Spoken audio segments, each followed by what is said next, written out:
Abaya Hawa, Isaya Hawasay, ang may likha ng ating buhay. Abaya Hawa. Bawak wartawa, Abaya Hawa. Bawak wartawa, Abaya Hawa. Kalhalal, Abaya Hawa alhayam. Kalhalal, Abaya Hawa alhayam. Bahasa Masyayak Yawasay. Bahasa Masyayak Yawasay. Bahasam Raw Kakadas. Bahasam Raw Kakadas. Kuam Yisarala, Edda, Oper, Maharlika, Philippines. Kuam Yisarala, Edda, Oper, Maharlika, Philippines. Tawada, Abaya Hawa. Tawada, Abaya Hawa. Yaman. Yaman. Pagkakalawin, Masyayak Yawasay. So, ipag-pray natin dahil sa Lunes ay eleksyon ng barangay. Pag-pray natin na mailagay yung tamang pinuno na karapat-dapat sa barangay para naman ang bansang ELDA, Oper, Maharlika, Philippines, ito na Philippines na, ay iayos naman ang kalagayan na nawa mabalik ko sa kahit Maharlika na lang, bansang Maharlika. So, bago tayo magsimula dito, batiin muna natin ang mga remnant Hebrew Israelite sa kakilala natin na dito sa bansang Pilipinas, sa ibang bansa rin. Una natin, batiin natin ang Sadigos kay Pastor Leonard Tabasag, yung pinsan niya na may sugat sa likod ay pinigaling ni Abaya Hawa. Gapiti kasi, yung mahilig kumain ng matamis, asukal, mga ice cream, basta lahat ng masamis, pag tumanda na, gano'n ang nangyayari. So, medyo gumaling naman sa awa ni Abaya Hawa. So, pwede natin, Pastor Richard ay gigaling din dahil may karamdaman din siya. So, at kumusta kayo dyan mga taga-Digos na remnant Hebrew Israelite? Maayong puntag sa inyo ha, maayong pagpahulay sa adlaw ng Sabat. At diretso tayo sa Trujillo City, sa Cebu, kay Pastor Sabadjala. Kumusta kayo ng taga Cebu? Mayong buntag, malipayong pagpahuway. Happy Sabat. Sa Iloilo, sa Ahoy, kumusta kay Pastora Melty Masohon? Kumusta kayo dyan sa Iloilo, mga remnant Hebrew Israelite? At sa Lanao del Norte, nakaraang Sabat, din sorong nabanggit ko lang del Norte pala, dito nakalimutan. Sa Bacolod, Yangan is Lanao del Norte. Pinangunahan ni Pastora Corazon Castillo. Kumusta kayo dyan mga Hebrew Israelite? Abangan nyo ni Sabat dahil yung malaman natin yung kanununuan natin sa mga Manasseh tribe. Si Potiphar, yung magulang ni Asinat, at saka si Mispian ba yun? Naninokso kay Joseph. Nag-Indianan pala niya. Nag-Indianan pala niya yun. Okay. Di natin malaman pag doon lang ka nakabase sa 66 book. Pero sa Book of Jubilee at saka sa original Hebrew na ma-translate mo sa English, Tagalog, anong lingwahe, doon mo malaman. High priest pala, ano pala, si Sidrote pala yan si Potiphar. At saka, pinuno ng tagapagluto, pating, dinapon pala, tinanggalay itlog. Yun pala ang kasawa, nagproblema. Si Joseph to rin nabuntungan. Si ating mga granlolo. Kumusta pala si Prince Gabar? You are member of 144,000. So, yung 144,000, hindi ka kapag-asawa yan. Hindi, kung mag-asawa ka, hindi ka membro sa 44,000, naghanap ka ng rates mo. you are recon the lost ribs. 144,000. Sige, may video na tayo dyan. Hanapin mo doon ang 144,000. Kaya lang Tagalog eh. Translate mo lang sa lingwahe mo. Pwede naman matranslate yun eh. Sino ba ito mga member ng 144,000? Pero tribe of Ephraim wala doon. Manase lang. Saka Joseph. Sabi ko sa kanya, how are you? Tribe of Ephraim. Sabi niya, I'm not Ephraim. I'm tribe of Joseph. Kasi wala Ephraim doon sa pati Dan. Wala kay Dan. Si Dan at si Ephraim ang hindi kasama sa 144,000. Alam mo ba yon yung 144,000? Yun yung mga sanggol na pinatay. Panahon na si Yahweh siya ay sinilang. Gusto lang papatay ni Herodes ang mga sanggol. Baka sambahan si Yahweh siya ay mapatay. Ang napatay ay 144,000. Wala sa tribo ni Ephraim at saka ni Dan. Walang sanggol nga napatay sa tribo ni Dan at saka sa tribo ni Ephraim. Kay Joseph lang yung kasunod at saka Manase. Yun na nagkaroon ng reincarnation. Yung mga sanggol na yun.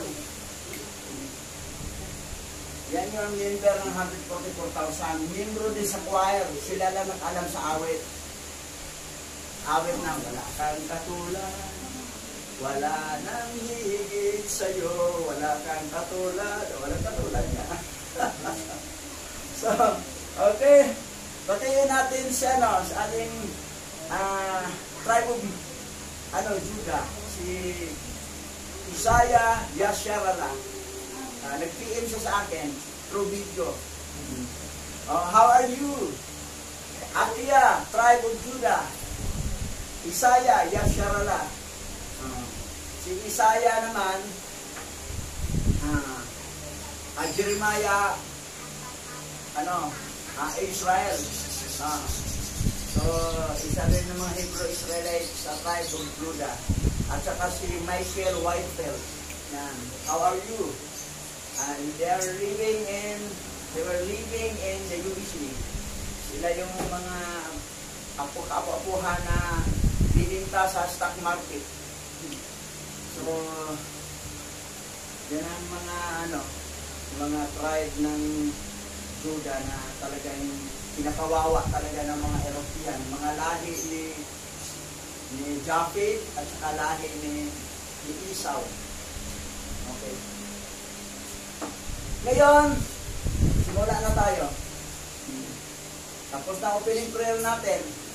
Yun yung opening prayer natin yung simula kanina. Ayan. So, topic, to be continue to hanggang chapter 50. Nasa 38 pa tayo, 27 to 38. Pag-aralan, learn about the book of Jubilees. Alamin ang tungkol sa aklat ng Jubilee. So, okay. Simula na tayo, basa. Jubileo chapter 37 verse 1 to 25. At sa araw na namatay si Isaac na ama ni Jacob at ni Esau, ay nabalitaan ng mga anak ni Esau na ibinigay ni Isaac ang bahagi ng panganay sa kanyang nakababatang anak na si Jacob. At sila ay labis na nagalit. At sila ay nakipagtalo sa kanilang ama na sinasabi, bakit ibinigay ng iyong ama kay Jacob ang bahagi ng matanda? At nilagpasan ka, bagaman ikaw ang matanda at si Jacob ang bunso. So, si Esau kasi unang lumabas. Tapos, si Jacob pangalawa. So, ang unang lumabas, akala na yun matanda. Pero hindi naman, Dahil kung ang hilot ang tanungin mo, ang pangalawang lumabas, yun ang matanda, kasi yung unang napasok sa matrace. Pero hindi yan ang reason. Bininta talaga ni Esau ang kanyang pagkapanganay. Bininta. So, simple nabinta na. Ito mga anak niya, galit na galit. O, tuloy.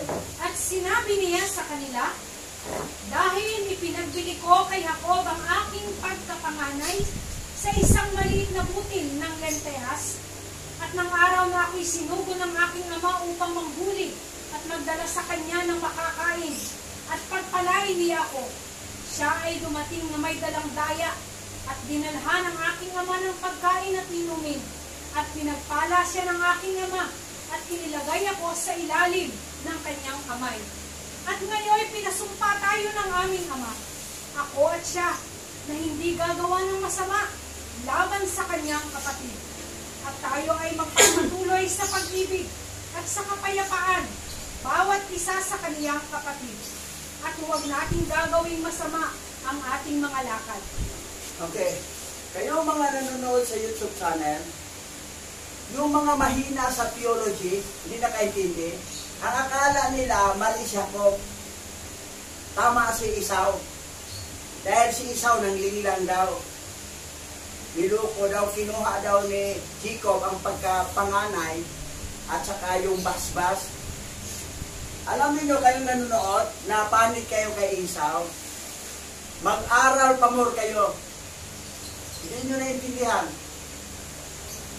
Anyway, ang complete explanation sa Book of Jubilee, binili na po ni Abraham kay Rebecca na si Jacob talaga ang basbasan, hindi si Esau. Dahil nakita ni Abraham, mas matino si Jacob i-compare kay Esau. Si Esau ay salbahe. Si Jacob ay matino. Yung sinabi na nga ng mama niya si Rebecca na, sige, ikaw ang pupunta roon. Sabi niya, hindi ako mabalibo, makinis ang balat ko. Pag malaman ni ama yan, baka sumpain pa ako. Hindi akong bahala. Oh. Ang nagpasya noon si Rebecca kasi utos ni Abraham yun. Na si Jacob talaga ang basbasan. At sa kayong pagkapanganay, bininta naman ni Esau eh. Bininta na. So, ang panganay, si Esau. Pero kung tanungin mong hilot, ang pangalawang lumabas, yun ang panganay. Kasi unang napasok sa matres, panganay, paglabas, huli talaga lumabas kasi nauna sa pasok sa matres eh. Yung pangalawa, unang lumabas, yung panganay, pangalawang lumabas. Kung hilot ang tanungin mo. Kaya lang, sadya talagang meron talagang mahihina sa theology. Hindi talaga pinag-aralan. Yung portion lang na, dinaya, kinuha ni Jacob ang panganay. Masama talaga Jacob. Masama talagang Israel. Ang totoong Israel, matino. Hindi yung Israel ngayon dyan. Yan ang pasawayang Israel. Hindi naman totoong Hodyo yan eh. Nag-Hodyo-Hodyohan mo yan eh. Hindi na totoong Israelita eh. Yan. Okay, tuloy natin.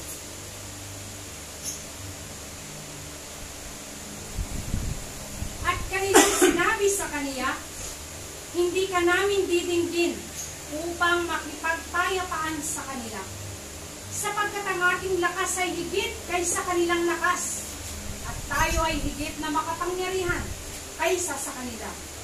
At tayo ay lalaban sa kanila, at papatayin natin sila, at lilipulin sila at ang kanyang mga anak. At kung hindi ka sasama sa amin, sasaktan ka rin namin. At ngayon dinggin mo kami, magsugo tayo sa Aram at sa Filistea at sa Moab at sa Amon, at tayo'y pumili para sa ating sarili ng mga lalaki na masugid sa pakikipagdigma. At tayo'y humayo laban sa kanila at lipulin natin sila sa lupa bago sila lumakas. Ang nag-audio kasi dito, yung mga anak, mga anak ni Esau, na bakit kay Jacob napunta ang mana ng panganay. Tapos, papatayin na nila ang lahi ni Jacob. Kukuha siya ng mga tao para marami sila. Saan ba itong mga anak ni Esau eh? Hindi ka, sa kayo, sasaktan ka namin. At sasaktan nila tatay nila. Ito, tuloy. At sinabi sa kanila ng kanilang ama, huwag kayong magsiparoon at huwag kayong makikipagdigma sa kaniya.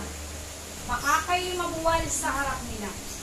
At kanilang sinabi sa kaniya, ito rin ang iyong paraan ng pagkilos mula sa iyong kabataan hanggang sa araw na ito. At iyong inilalagay ang iyong lieg sa ilalim ng kaniyang pamato. Hindi kami makikinig sa mga salita mo. At sila ay nagpadala sa Aram at kay Adoram sa kaibigan ng kanilang ama. At sila'y umupa ng 1,000 mga bihasa na mga lalaking mandirigma. Kumuha pa sila ng bihasa na lalaking mandirigma. Ang actually, may usapan na yun na si Esau at talaga magpipagkapayapaan na kay Jacob, wala siyang balak. Pero ito nag-audio kasi itong mga salbahe niyang mga anak. Tuloy. At dumating sa kanila mula sa Moab at mula sa mga anak ni Ammon, yaong mga upahan, 1,000 mga lalaki, at mula sa Filistea, 1,000 mga lalaking bihasa na mandirigma. At mula sa Edom, at mula sa mga Horete, ay 1,000 mga lalaking bihasa na mandirigma. At mula sa Kitem, ay makapangyarihang mga lalaking mandirigma. At sinabi nila sa kanilang ama, sumama ka sa amin at pamunuan mo kami. Kung hindi, papatayin ka namin.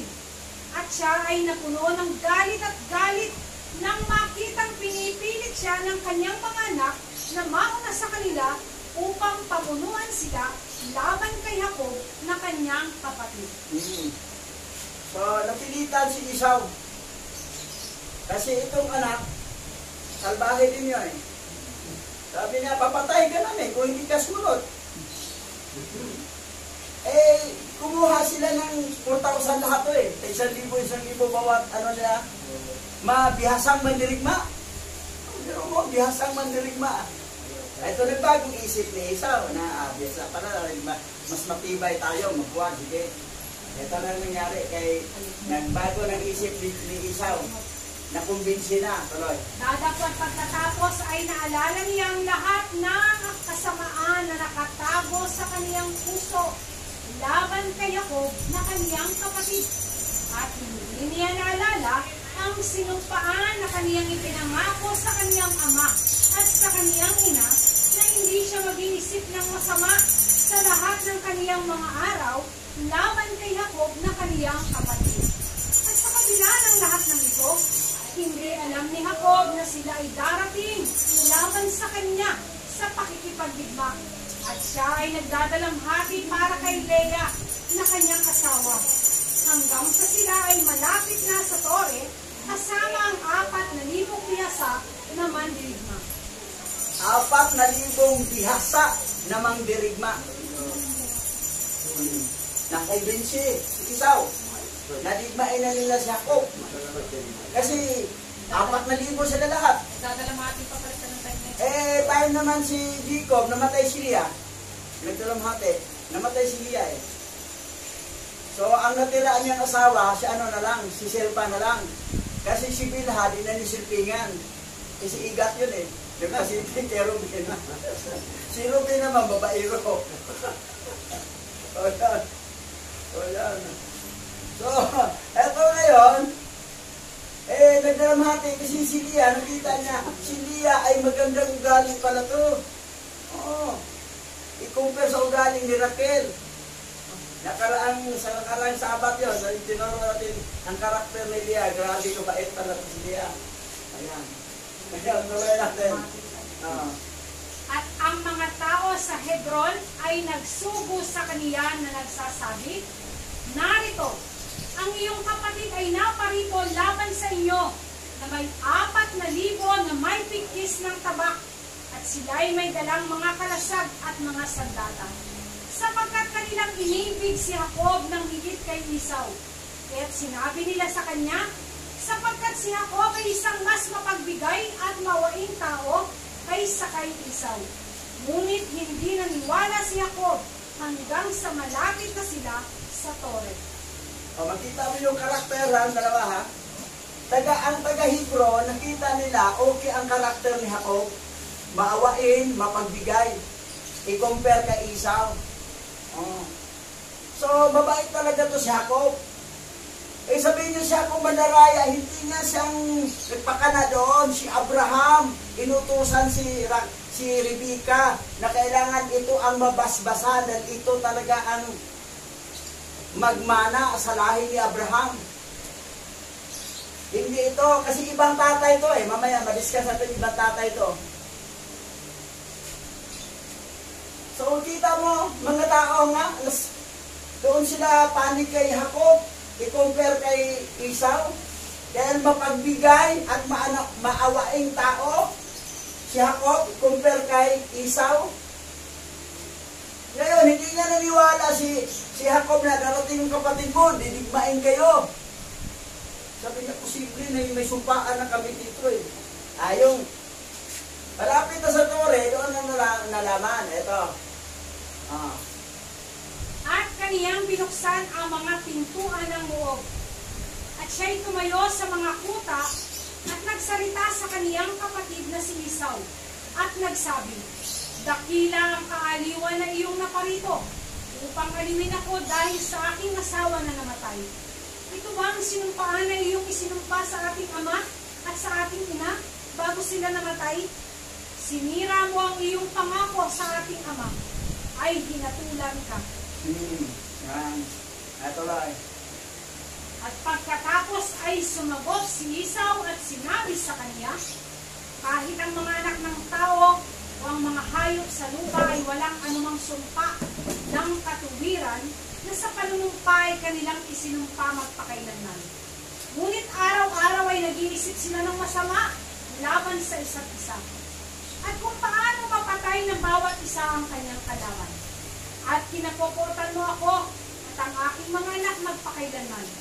At walang pagmamahal sa ugnayan bilang magkapatid. Yan ang sagot ni Esau na mga tao nga, pati mga hayop, wala namang nagsumpa na magbatian. Puro na niya nag-isip na araw-araw ay mag-aawa yan kung paano niya mapatay sa isa't isa. So nagbago na ang kasi na-brainwash kasi sa mga anak niya Lalo nakita niya, 4,000 to kasama namin, biyasa magdirigma, matatalo na namin si Jacob dito.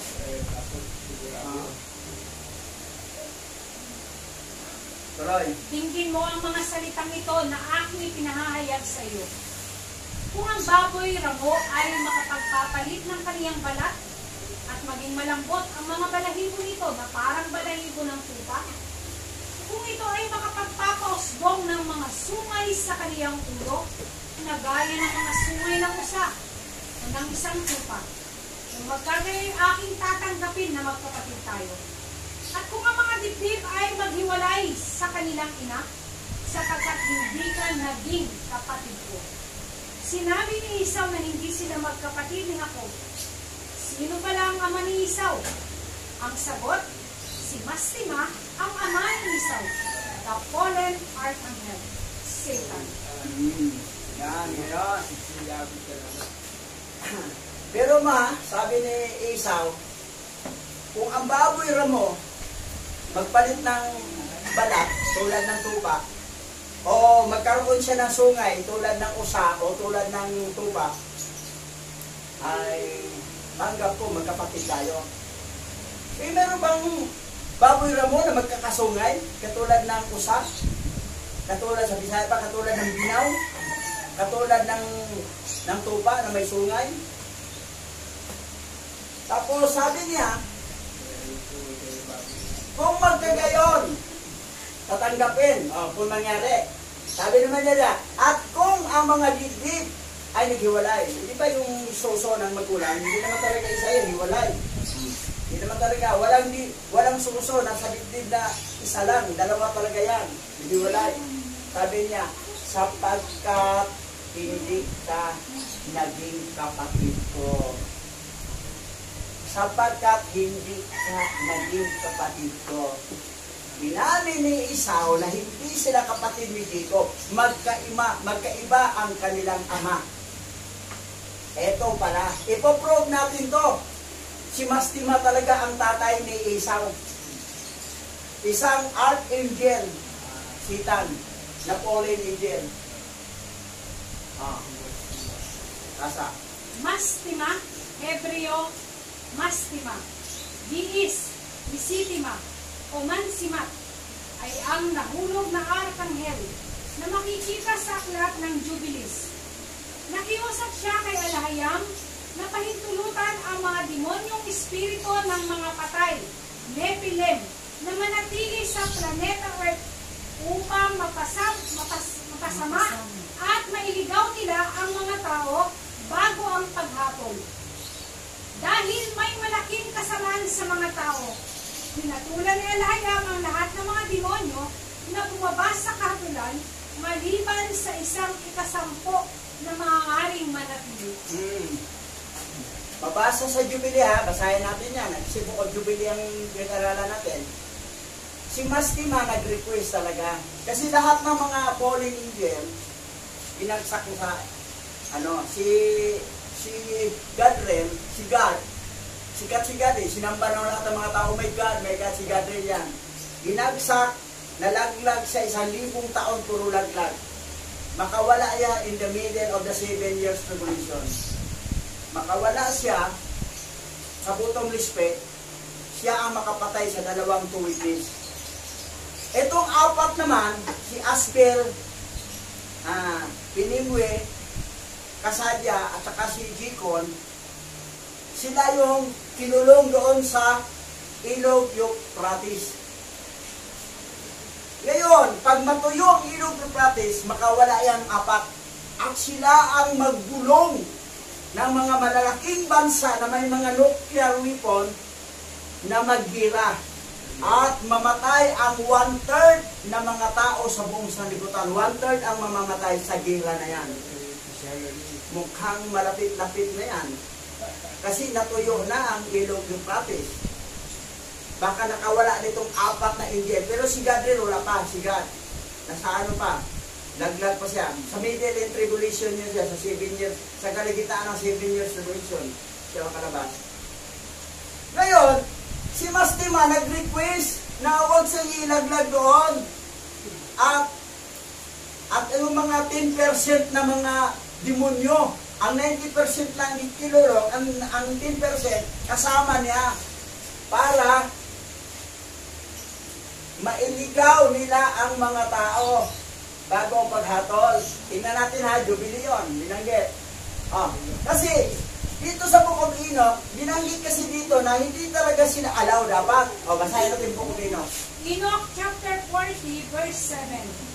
Ang ika-4 na tinig ay aking narinig na pinalaya sa mga masasamang anghel at pinagbawalan sila na pumasok sa harapan ni Yahweh ng mga espiritu na mas gusto ang mga akusasyon laban sa mga naninirahan sa lugar. So, ang pinaka-purpose talaga dito sa Book of Enoch, lahat ng mga fallen angel ay kulong sila lahat.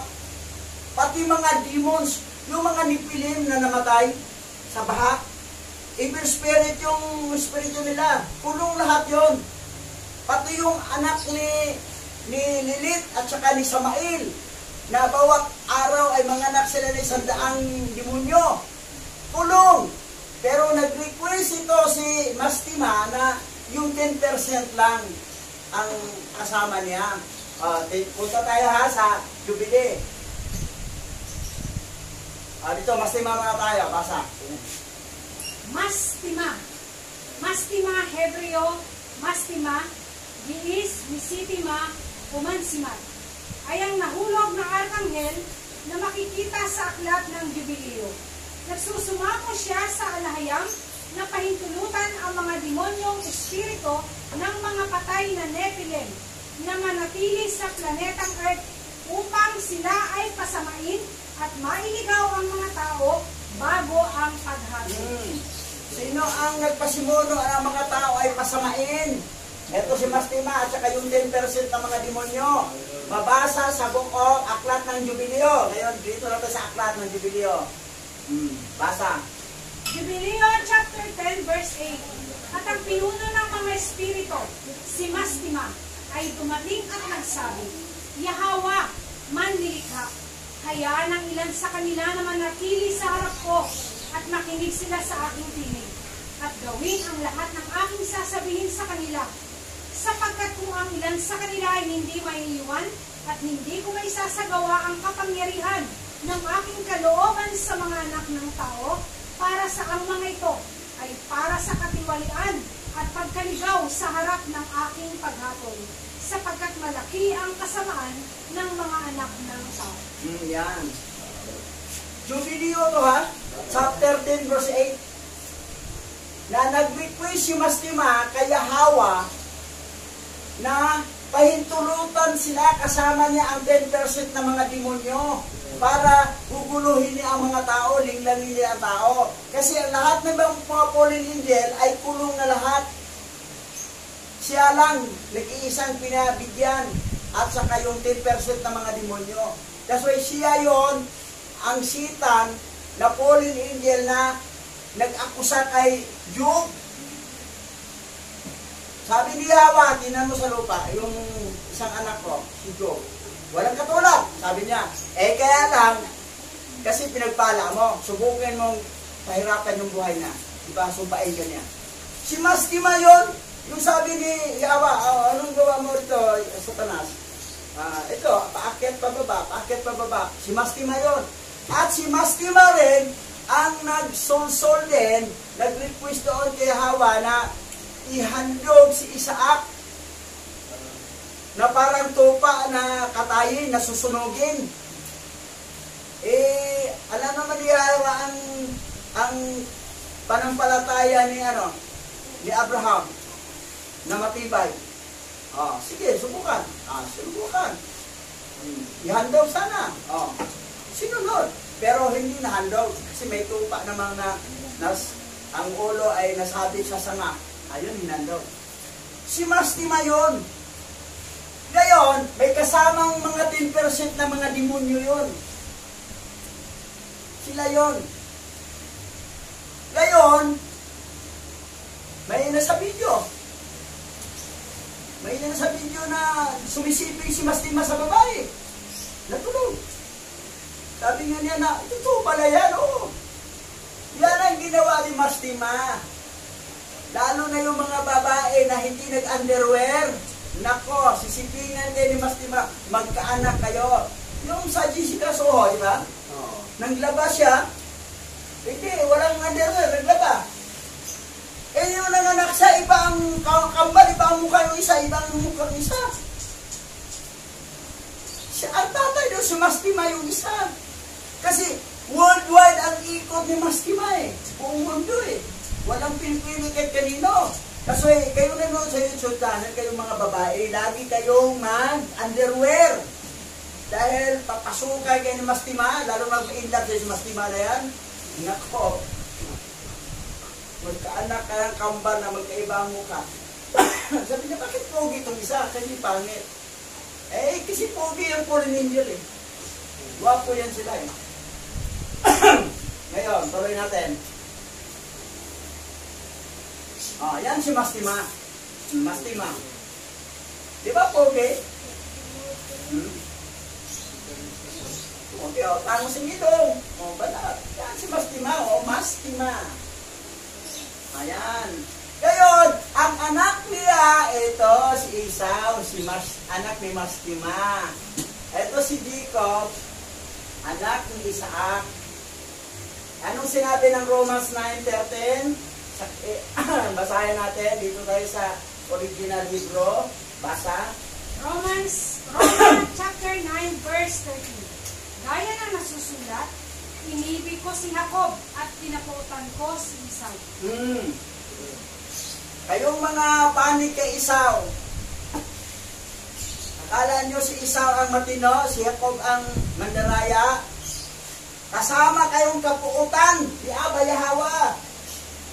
Original to Gaya ng nasusulat, iniibig ko si Jacob at kinapuutan ko si Esau. Bakit? Kasi ito si Esau ay anak ng fallen angel, anak ni Satan, ni Satanas.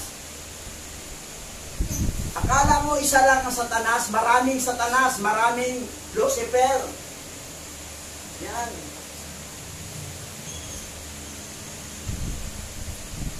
Oh, yan. Si Esau. Si Jacob. Nabasa na natin to. Anong sabi ng Genesis? And the first came out red all over like an hurry garment. And he called his name Esau. Ito na, nabasa natin ito sa as it is written, Jacob have I love, but Esau have I hate. Yan. Ngayon, si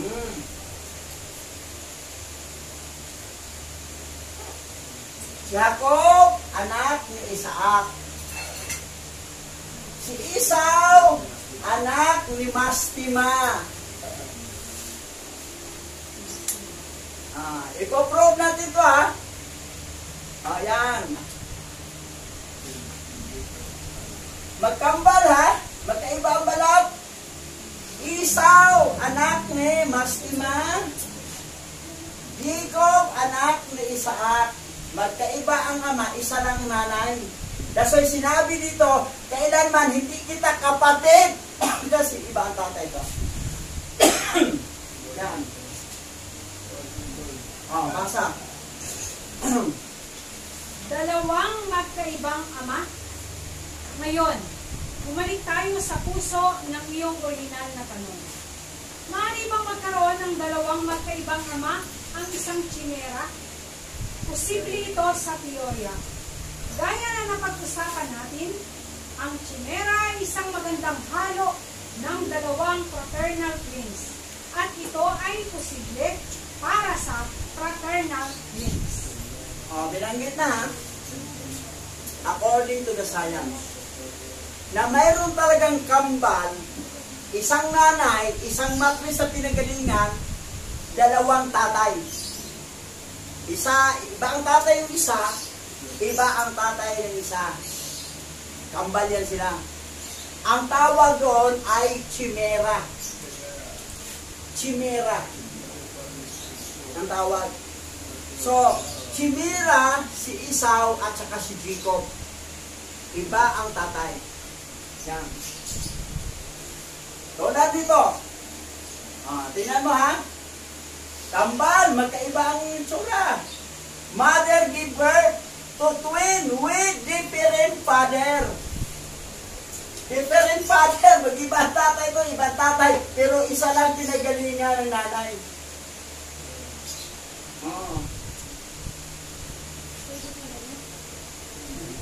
Ito. Twin with different father.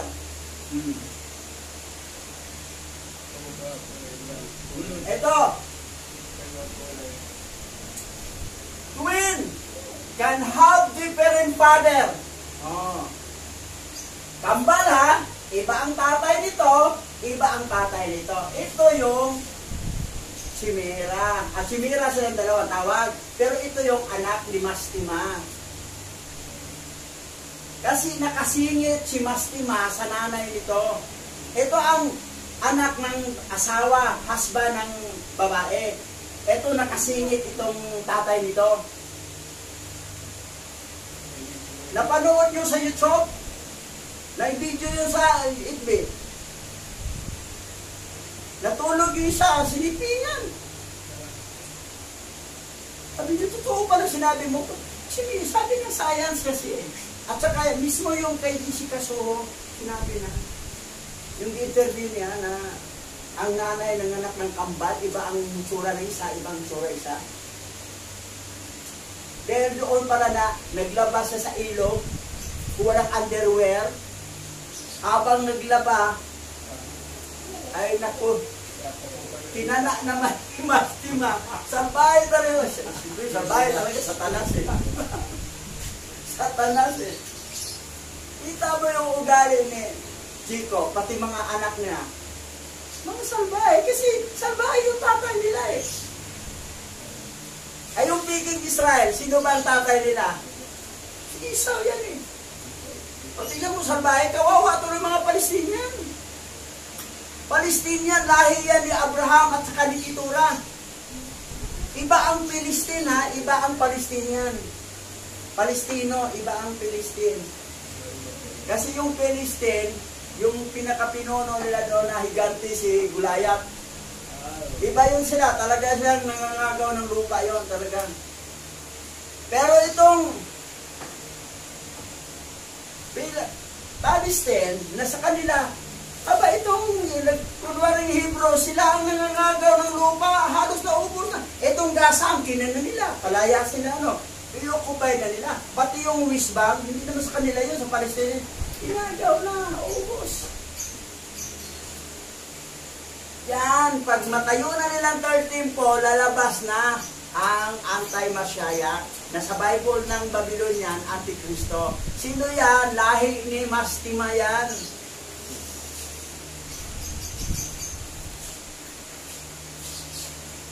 Baka si Mastima ang upo dyan o either si Gadriel.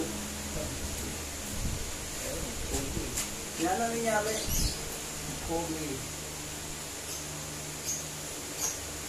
Basa.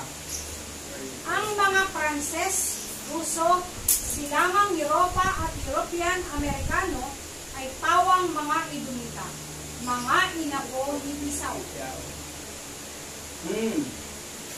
Ang mga inapo ni Isaw, itong European, Amerikano, Ruso, Pranses, yan. Sila yung mga Edomites, anak ni Mastima.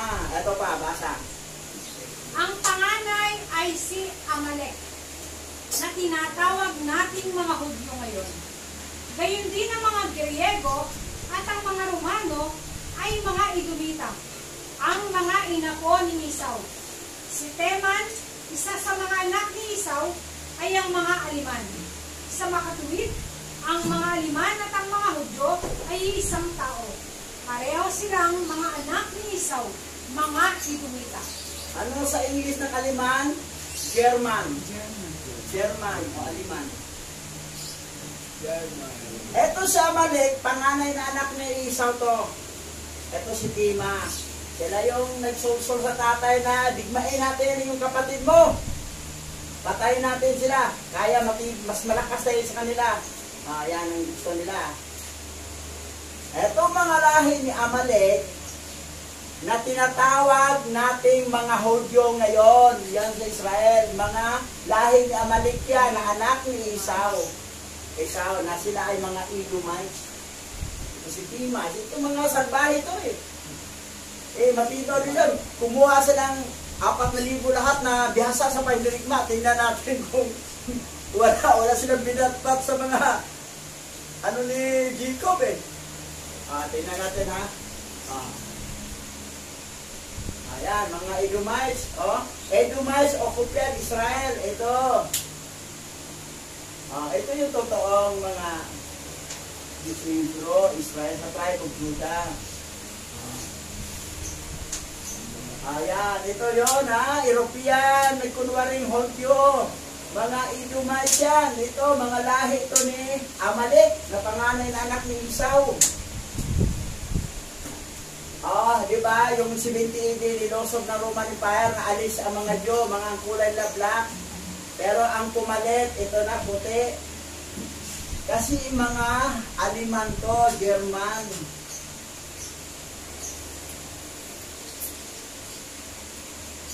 Ayan, fake Jew.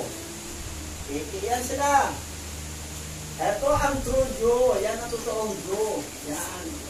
Ang mga Jewish. Kaya ang Jewish, tribe of Judah sila.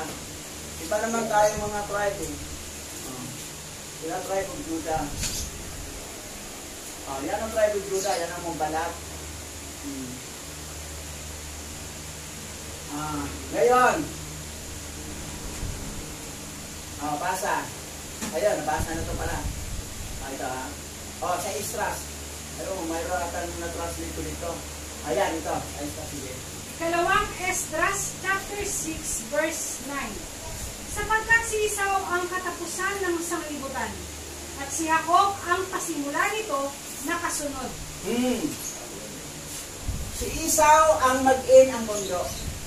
Itong digmaan nila, Israel manalo to, itong picking Israel. Kasi itatayo nilang 13-4, upo na yung either si Mastima atang upo bilang anti-Maskaya o si Gadrin ba. Ewan ko sa dalawa. Ngayon, sa pagdigma dyan, magtapos na ang mundo. Dahil kay Esau. Sapagkat si Esau ang katapusan ng sanglibutan. Magtapos sa kanya sa digmaan nito. At si Jacob ang pasimula nito ang kasunod. Bababa na new heaven, new earth, and new Jerusalem. Dito na titira. Pero ang mga pasaway, bangkita. Pero lagi pa rin. Sa Israel pa rin siya nakadala. Sa Jerusalem pa rin. Yung mga duwag na di niya panindigan ang kanilang pananampalataya. Yan, bangkita yan. Pero at least, nasa Israel pa rin nakatira. Sa New Jerusalem, bangkita lang. Masaya naman sila doon. Marami sila eh. Masaya. O yan. Ang Gog, yan ang Europe. Ang Magog, yan ang Amerika. Gog ay apo ni Gadriel. Magog ay apo ni Mastima. Dito magtapos sa World War III. World War III. Dahil sigmaan na to. Paglantad na ni Antay-Masyaya. Bagsak na yata yan ngayon eh. Yan. Malapit na. Ang Israel. Tinanggal na ng uwak ng mismo ng tanggal. Tinanggal na. Ayan. Gog. Magog. Ayan ha. Ang iba namang mga Babylonian pastor, ang Gog Magog, China yan, saka Russia, mali kayo. Hindi China, Russia ang Gog Magog. Ang Magog ay USA. Ang Gog ay European. NATO. Yan. Balik tayo, basa. Jubileo chapter 37 verse 21 to 25. At kung ang mga lobo ay nakipagpapayapaan sa mga tupa upang hindi sila lamunin o gawin ng karahasan, at kung ang kanila mga puso ay patungo sa kanila para sa kabutihan, kung magkagayoy, magkakaroon ng kapayapaan sa aking puso sa iyo. At kung ang leon ay maging kaibigan ng baka, at makipagpayapaan sa kanya, at kung siya igapo sa ilalim ng isang pamatok sa kanya, at mag-araro na kasama niya, kung magkagayoy, makikipagpayapaan ako sa iyo. Ito ang katulad ni Esau, makipagkapayapaan siya kay Jacob. Kung ang tupa ay hindi lamunin sa isang lubo. Hindi naman pwede yan, lamunin talaga ito kasi lubo na yan eh. Tapos yung leon, makipag-ibigan sa baka, hindi nga mangyari yan. So, hindi talaga mangyari ang kapayapaan kasi yung mga binanggit na ilustrasyon, imposible mangyari. Ito pa, ano yung imposible pa mangyari? At kapag ang uwak ay pumuti, na gaya ng rasa, kung magkagayoy, talastasin mo na ako'y umibig sa iyo, at makikipagpayapaan sa iyo.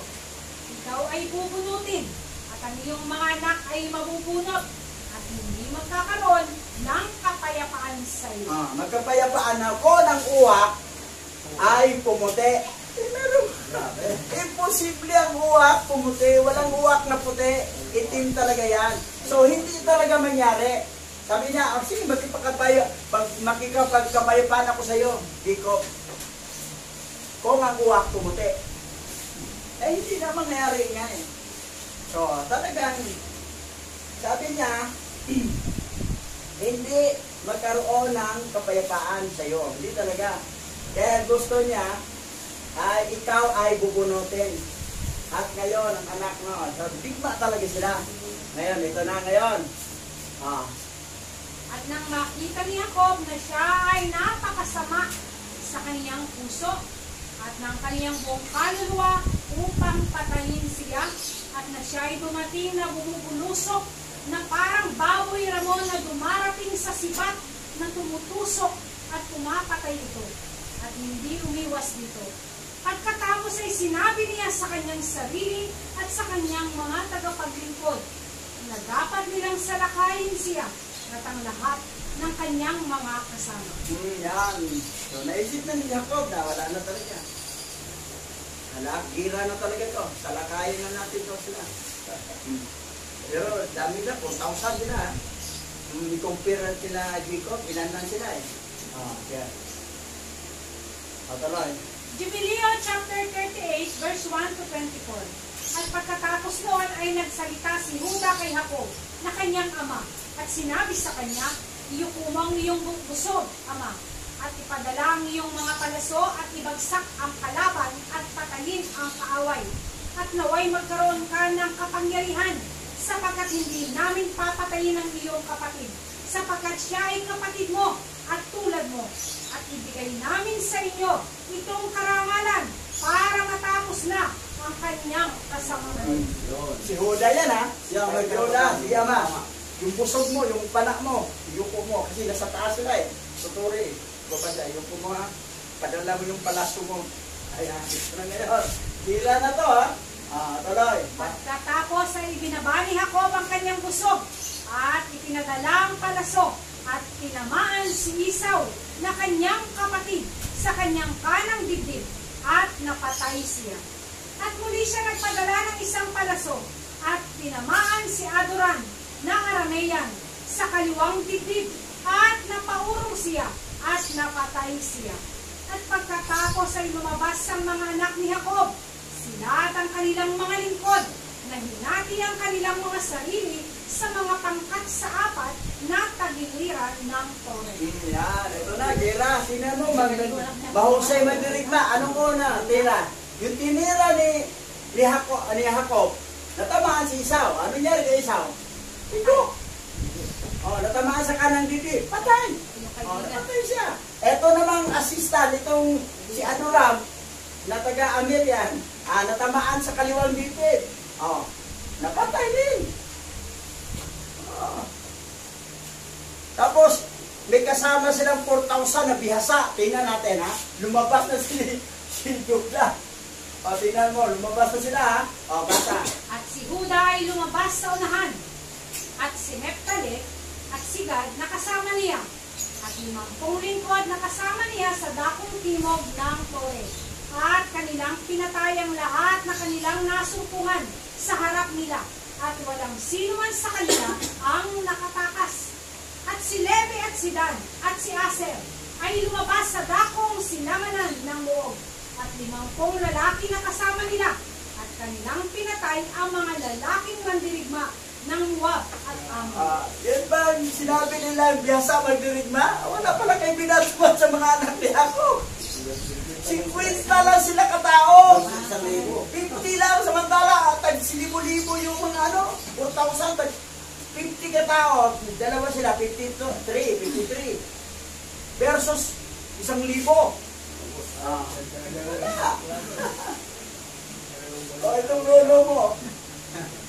Yan, kasama, wala, napatay, wow, sino man kanila, walang nakatakas, sino man sa kanila, walang, sino man nakatakas, pero biyasa yan, pero walang binatpat, eto na, si Levi, si Dan, si Aser, yan, napatay din, kita mo, tuloy. At si Ruben at si Sakar at si Sibulon ay lumabas sa hilagaang bahagi ng loob.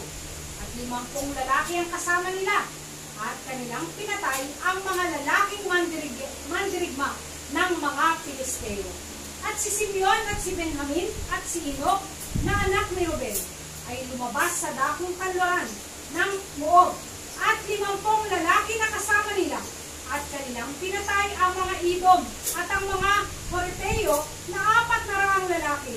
Matatapang na mandirigma at 600 ang tumakas at 4 na mga anak ni Esau ay tumakas na kasama nila at iniwan ang kanilang ama na nakahiga na patay na. At habang sila ay tumakas ay nahulog sila sa burol na nasa Adoram. Ayan, yun. Nanaglas pa sa burol. Tingnan ito mga mayayabang na anak ni Esau. Takbo sila, takas. Ang yayabang kasi ito eh. Una napatay, tatay nila.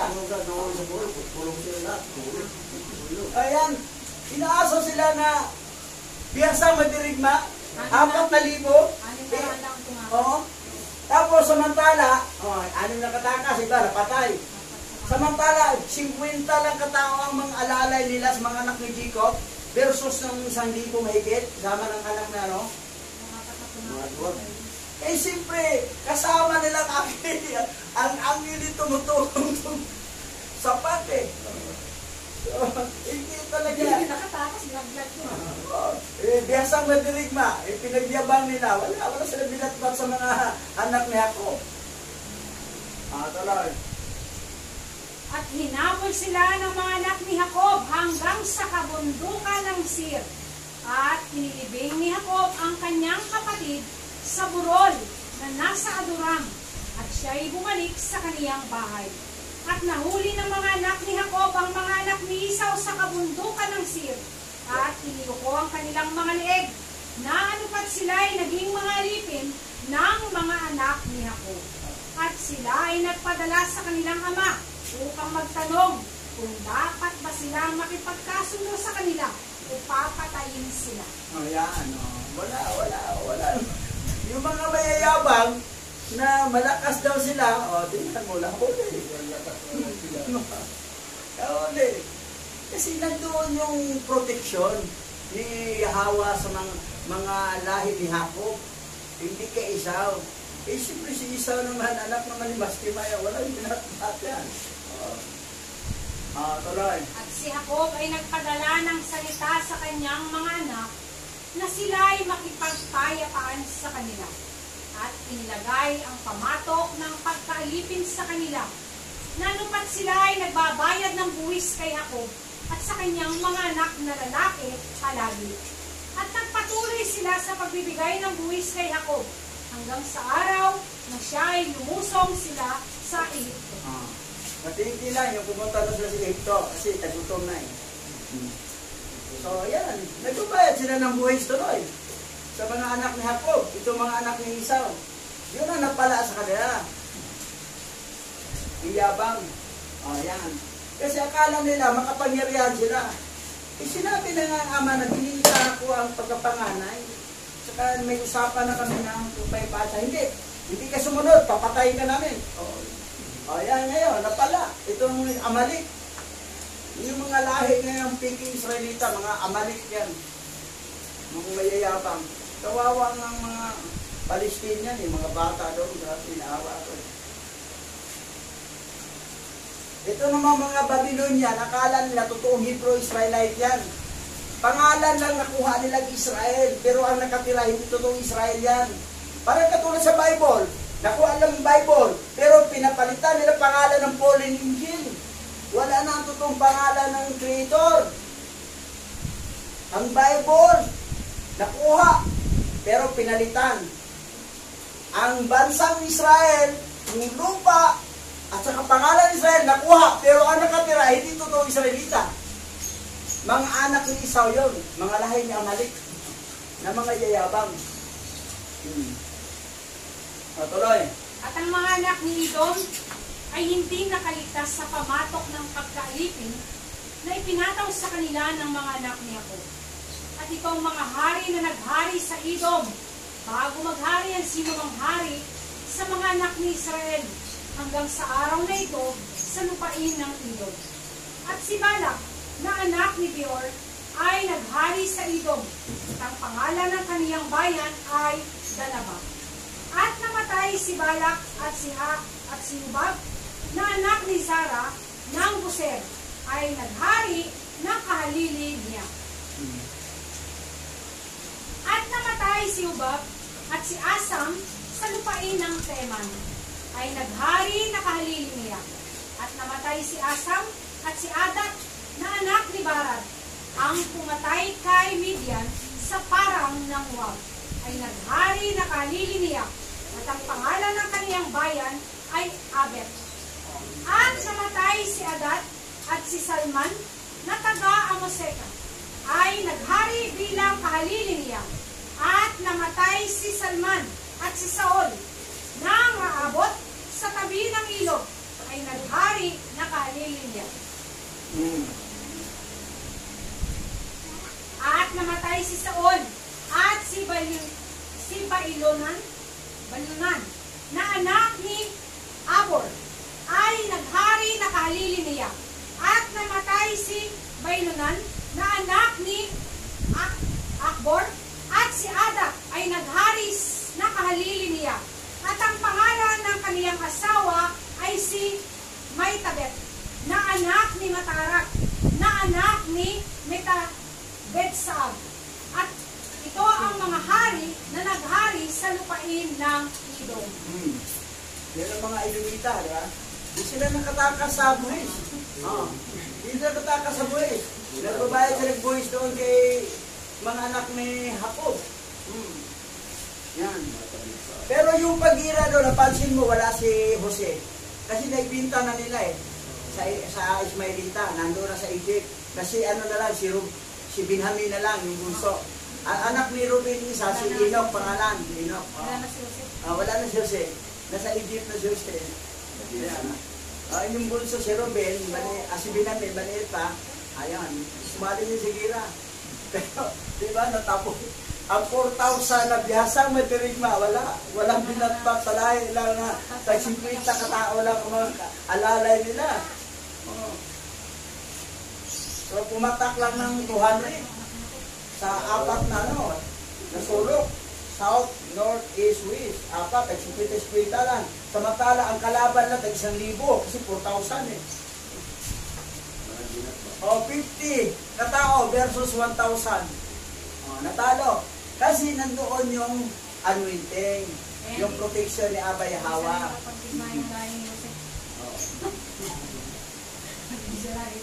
Dito tayo. Yung tipan kay Judas. Ang tipan ni Juda, kabanata 2. At 18 taon ako nang aking ama ay nanirahan sa kapayapaan, kasama ang kanyang kapatid na si Esau, at ang kanyang mga anak na kasama namin. Pagkatapos na kami ay dumating mula sa Mesopotamia, mula kay Lolo Laban. At nang ako'y ka-40 taon ng aking buhay, si Esau na kapatid ng aking ama ay dumating sa amin, kasama ang isang makapangyarihan at malalakas na tao, at sinugod kami. Ito, tipan ni Judah to, si Judah ng Cristo to.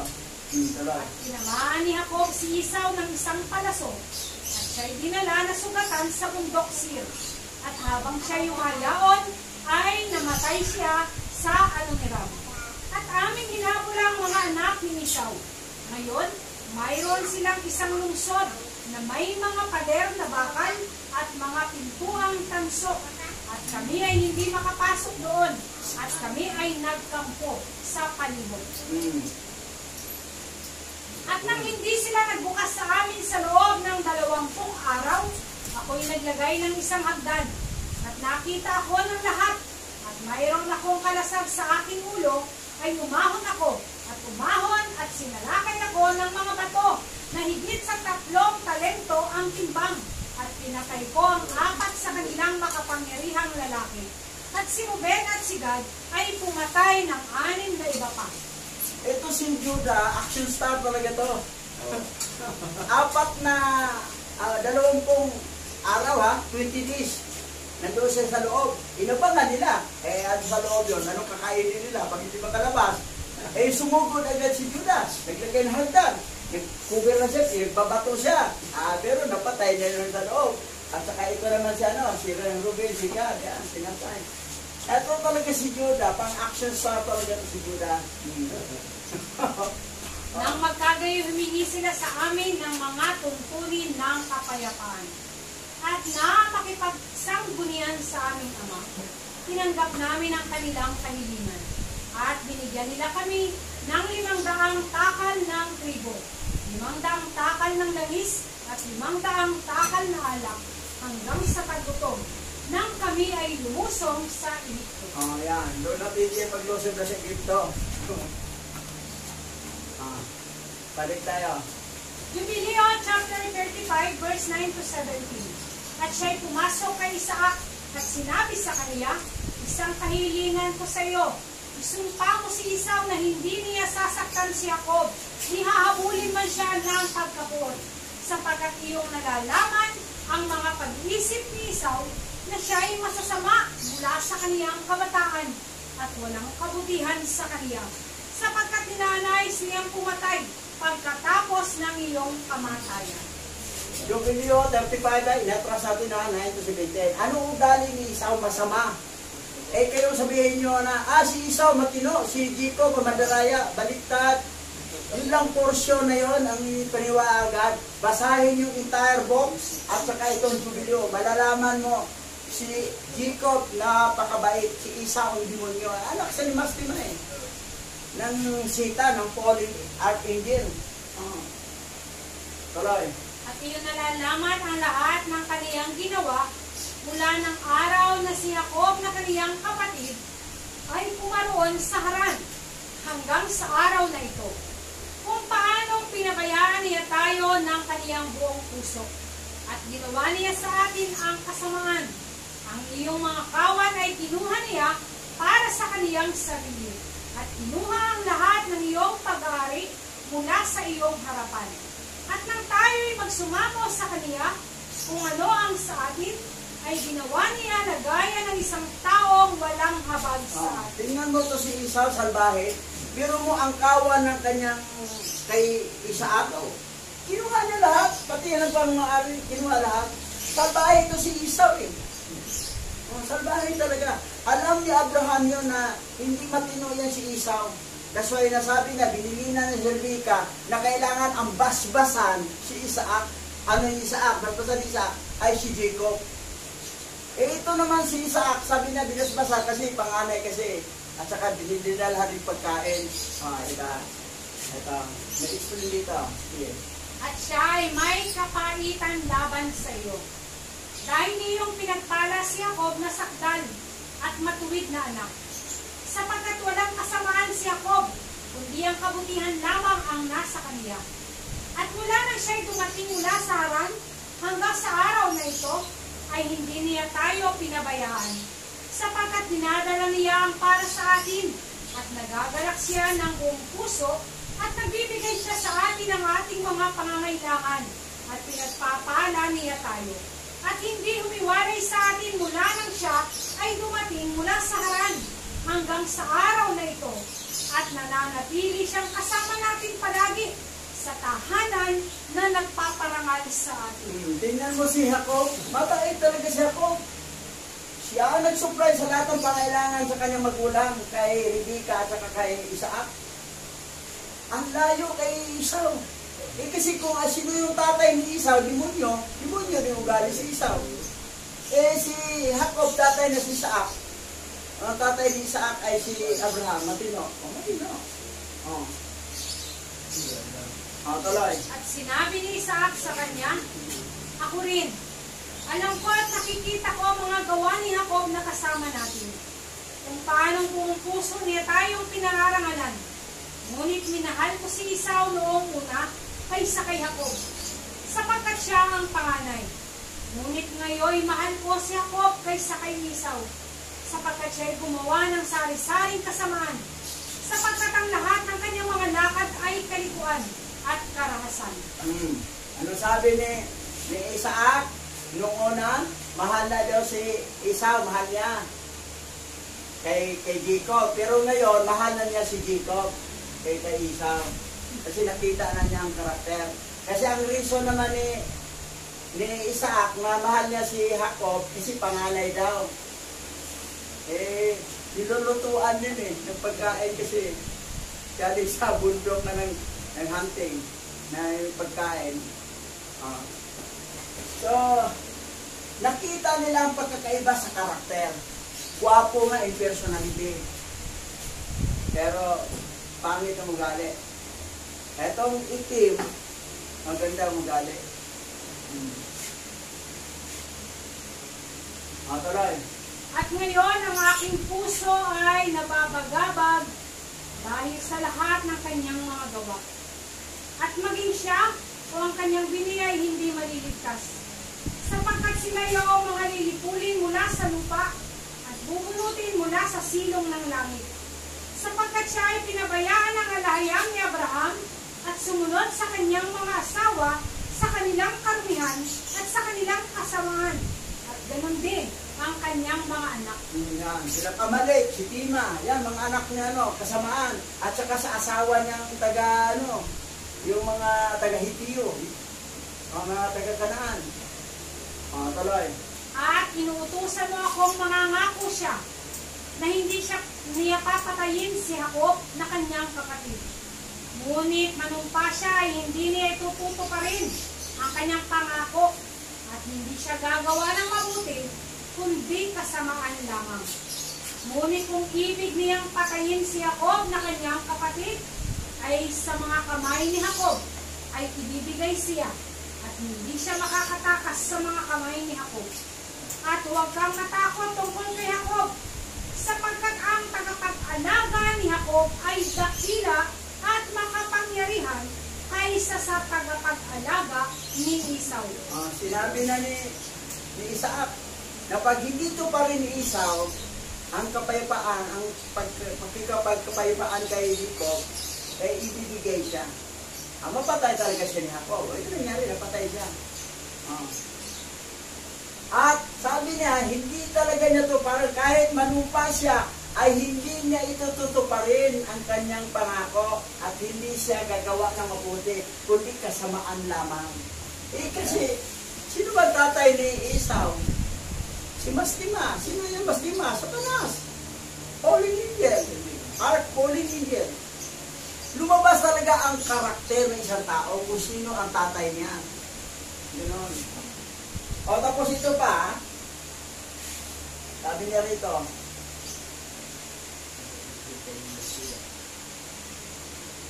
sapagkat ang tagapag-alaga ni Jacob ay dakila at makapangyarihan kaysa tagapangalaga ni Esau.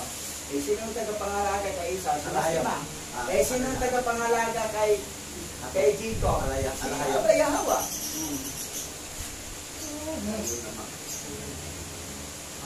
Dito tayo. This is love. Tagalog tayo. Yan. Lucas chapter 6 verse 43 to 45. Walang mabuting punong kahoy ang namumunga ng masama, at wala ring masamang puno ang namumunga ng mabuti.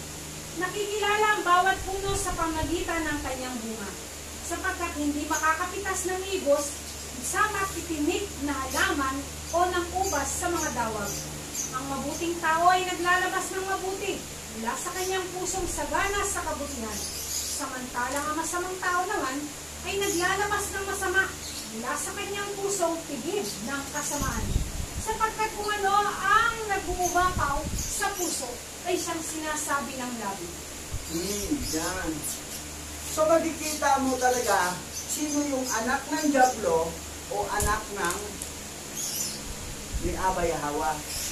Makita niyo sa karakter kasi walang mabuting puno na mamumunga ng masama at wala ring masamang puno na mamumunga ng mabuti. Makikita yan sa karakter. Yan. Bitch. Yaman. Yan, tapos na. Yaman. Awit na tayo, pusong dalisan. Alalawaya. Kasi ang tagagawa ng gitar, nagtahinga pa.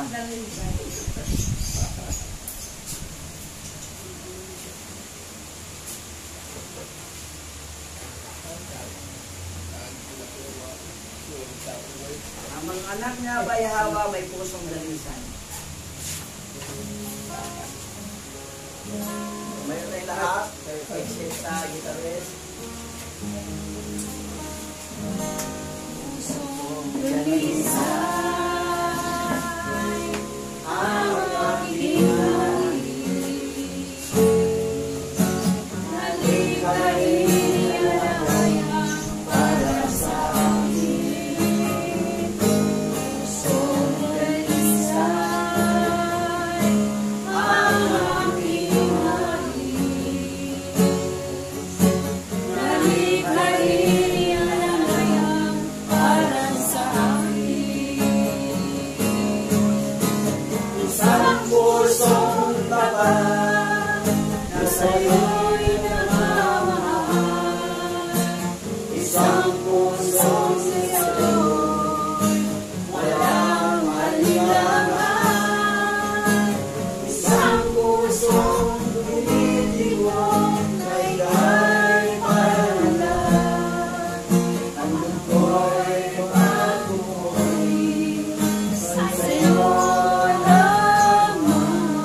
Ano ko'y pagpupuri sa'yo lamang, Yahweh.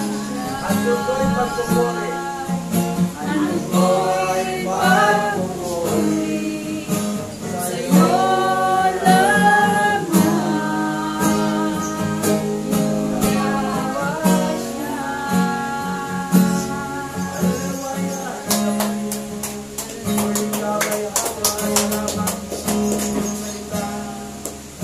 Alam namin kung sino ang magulang ni Isaw, sino ang ama ni Isaw, at sino ang ama ni Jacob. Salamat po dahil sa aklat ng pagtulong. Doon natin nalalaman ang katotohanan. Hindi sinama sa aklat ng 66 book para ang mga tao na nagbabasa ng Biblia ay magkaroon ng kakulangan sa alaman.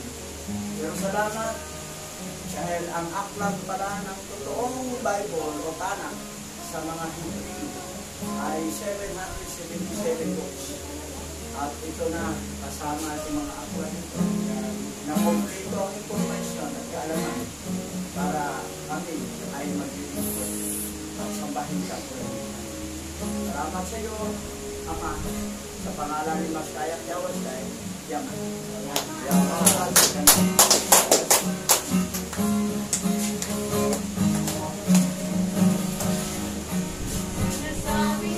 Tayo muna ay dadako sa isang bahagi ng ating paglingkod, ang pagbibigay.